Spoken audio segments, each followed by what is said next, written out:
Vermont is blessed with picture-perfect scenery from season to season. During the coldest months, January and February, farmers do all they can to keep their animals warm, fed, and dry. Temperatures can dip to 20 below zero during the night, and some days. This is the time to cut more firewood in preparation for sugaring season. As we mentioned earlier, sugaring is a well-known event at Sugarbush Farm. By mid-February, we are busy preparing for the maple season. We still use the old-fashioned buckets, and we also use a more modern plastic tuber, which connects the trees with miles of line. The sap runs from tree to tree into a large collection tub. We tap about 5,000 trees, which takes a few weeks. The weather determines when the season will begin, and we can only hope that the sap will run sometime between late February to mid-March. Once the nights dip into the 20s and the days reach the highs of about 40, the season begins and the sap will drip into the buckets. At this point, the sap must be collected each day to ensure the fresh, top-quality syrup.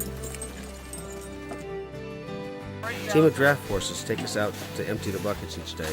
They know the route so well they can start and stop without being told.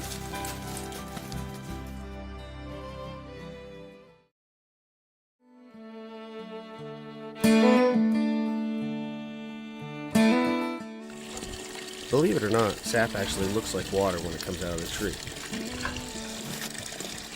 It takes about 40 to 50 gallons of sap boiled down to make 1 gallon of pure maple syrup. Once we collect the sap for the day, we bring it back to the sugar house and transfer it to boiling pans.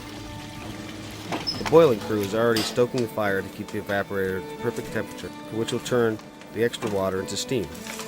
1 year in advance, we are cutting and drying wood in preparation for the next sugaring season. If all goes well, 1 whole cord will be enough wood to boil down 25 gallons of syrup.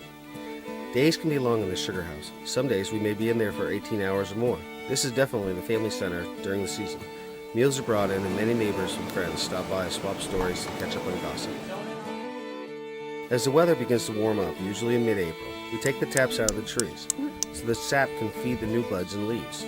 All the buckets and plastic lines are washed and stored for the next season.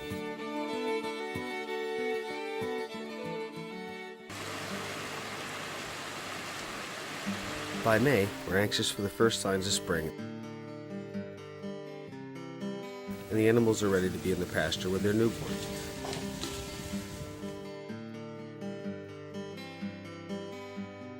This is also a busy time in our cheese packaging room. Every other week for 3 days, we smoke the cheese. We are always aging our cheddar cheese. We package over 100 tons of cheese each year, so we always have plenty for our gift packages and our Vermont products room. Each visitor is welcome to sample our many cheeses and see how they're packaged. Jack and Marion came up with a process in the 1950s that allows cheese to keep well without refrigeration. Each bar of cheese is wrapped by hand in foil and dipped in wax, which makes shipping easier and transportation safer.